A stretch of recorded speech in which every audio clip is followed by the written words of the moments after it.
اوس د شعیب علیه السلام تذکره ده، په هغه هم امتحان راغله، د قوم سره مقابله، او دا قوم هم په امتحان کې پروت و.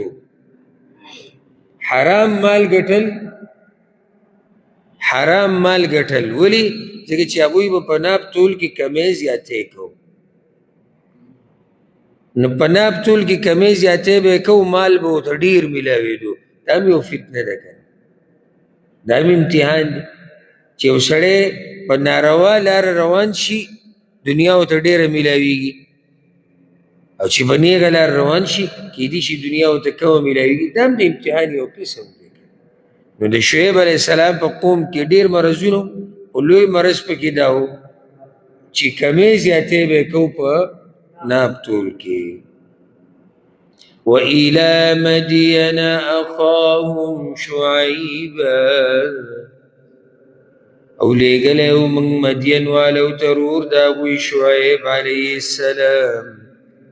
فقال يا قوم اعبدوا الله، نو اوی هغه قوم زما بندگی خاص کئی اللہ لرا، وارجو اليوم الآخر، او یقین ساتی دورز ورستنی، ولا تعثوا في الارض مفسدین، او مگر زی پزمکه کی فساد کون کی.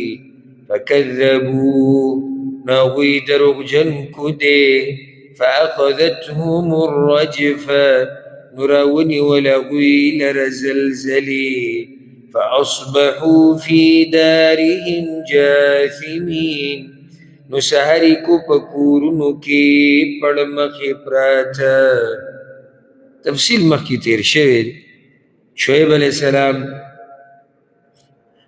کمو قومونو ته لیږلی شی و، په هغوی څه عذابونه راغلي، ټوله خبره مخکې شوې. وعادا وثمودا، او تبا کړي دي موږ عادیان او سمودیان. وقد تبین لکم من مساکنهم، او یقینا ښکاره شوی دی تاسو ته هلاکت د هغوی د کورونو د هغوی نه. څنګه؟ نښې نښانې شتي، کور ته چې وګورئ نو تاسو ته به پته ولګي چې په دوی باندې د الله عذاب هغه راغلی دی. وزین لهم الشیطان اعمالهم، او خیسته کړي و هغوی ته شیطان بد عملونه د هغوی. فصدهم عن السبیل، نو منع کړي وو د نیغې لارې نه. وکانو مستبصرین، او وو هغوی عقلمن هوښیار. شیطان ورته بد عمل خیسته کړی و، هغوی د نیغې لارې نه اړولي. الله وی حالانکې ښه د عقل خاوندان وګورئ، که سوچ او فکر یې کړی وی که نه، نو پته به ورته لګېدلی وی چې شیطان موږ په غلطه لار روانوي، خو دې طرف ته یې د سره سوچ او فکر ونه کړو. وقارون وفرعون وهامان، او تبا کړي دي من قارون او فرعون او هامان. ولقد جاءهم موسى بالبينات، او یقینا راغلی و هغوی ته موسی علیه السلام په ښکاره معجزاتو سره. فاستکبروا فی الارض، نو لوی وکړه هغوی په ځمکه کې. وما كانوا سابقین، او نو هغوی مخکې کیدونکي د الله نه. نو سبحان الله، څومره چې دا قرآن ته وی که نه او لږ پاتې کېږي، نو دومره خبره مختصر کېږي. لکه اوس لنډ الله وی موږ قارون تباه کړی، فرعون او هامان. اکثر تفصیل د حلال و حرامو د واقعاتو پوښانو دا په دې اولنو سپارو کې دی. په دې اخرنو سپارو کې بیا خبره مختصر ده. ولې د دې عمر څوک جواب راکړي؟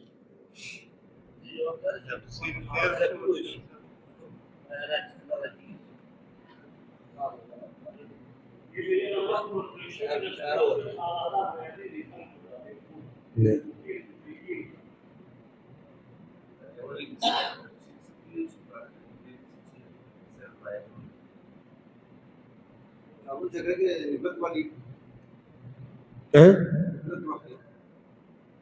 نو ولې دې اوږدو کیسو نه واقعاتو نه عبرت نه اخیستې کېږي؟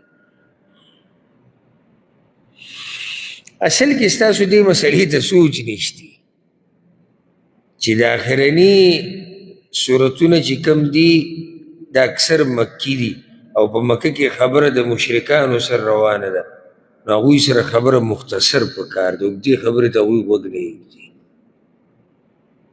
اوس پې مو ونه رسېدی که نه؟ زما دا خبره غلطه ده.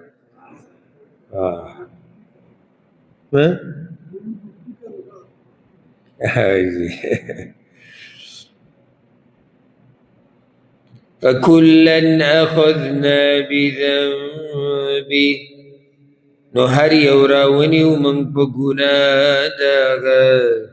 فَمِنْهُمْ مَنْ أَرْسَلْنَا عَلَيْهِ حَاصِبًا نو بعض د هغوی نه هغه دي چې راولېږو موږ په هغوی باندې یا په هغه باندې باران د کاڼو. وَمِنْهُمْ مَنْ أَخَذَتْهُ الصَّيْحَةُ او بعض د دوی نه هغه دي چې راونیول هغوی لره چغې. وَمِنْهُمْ مَنْ خَسَفْنَا بِهِ الْأَرْض او بعض د دوی نه هغه څوک دي چې خښ کړل موږ په ځمکه کې. وَمِنْهُمْ مَنْ أَغْرَقْنَا او بعض د دوی نه هغه دي چې غرق کړل موږ. وَمَا كَانَ اللَّهُ لِيَظْلِمَهُمْ او نو الله چې ظلم یې کړی وی په هغوی باندې. وَلَكِنْ كَانُوا أَنفُسَهُمْ يَظْلِمُونَ مگر و هغوی چې په خپلو ځانونو یې ظلم کوو. الله خو ظلم نه و کړی، هغوی د ځان سره په خپله ظلم کړی. په بعضو باندې وی د کاڼو باران راغلی لکه صرف لوط علیہ السلام نه او صحیح شو. لوط علیہ السلام قوم صحیح شو، صرف د لوط علیہ السلام قوم که نه بل څوک شته؟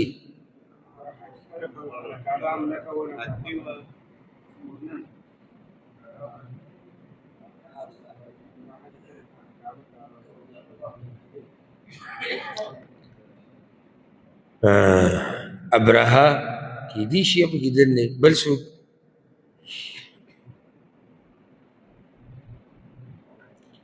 په عادیانو باندې الله عذاب د سیلۍ راوستی وکړ. د سیلۍ یخه سیلۍ وه او سمه تیزه الوته او د ځان سره به د سیلۍ ځان سره کاڼي نه راوچتې، دا هم په هغوی باندې راغلي دي. نو هغه هم په دې کې دننه راځي. ومنهم من اخذته الصيحه په چغې سره. څوک دي؟ صالح علیه السلام قوم دي. نږدې شعیب علیه السلام قوم ذکر نه شو؟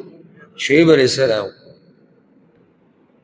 او ومنهم من خسفنا به الارض ځمکه کې نه نویستي قارون دی. او بعض الله موږ غرق کړي دي. نوح علیہ السلام قوم او فرعون او داغه لښکرې او ورسره حامان. الله ګورې د هغوی سره ظلم نه دی کړی، ظلم هغوی د خپلو ځانونو سره کړی.